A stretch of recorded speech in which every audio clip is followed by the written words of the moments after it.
আজকাল আমার news feed জুড়ে শুধু নুডলসের ভিডিও।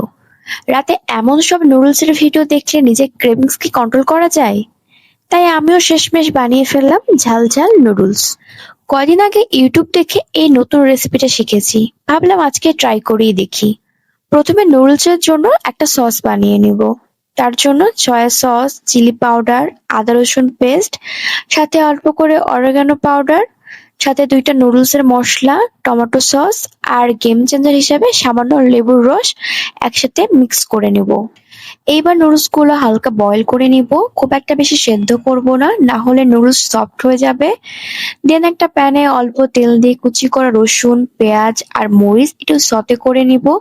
তারপর সস আর নুডলস গুলো একসাথে মিক্স করব ভালো মতো। ব্যাস, আমার ঝাল ঝাল নুডলস তৈরি। এই নুডলসের সাথে হাফ বয়েল এগ হলে দারুণ হতো, কিন্তু আমার ধৈর্য নাই, তাই কোনো রকম একটা অমলেট বানিয়ে নিলাম। অমলেটের সাথেও কিন্তু নুডলসের টেস্ট বেশ ভালোই লাগছে। এখন বসে বসে পাকিস্তানি ড্রামা মিমসে মোহাম্মদ দেখতে দেখতে ঝাল ঝাল নুডলস এনজয় করব।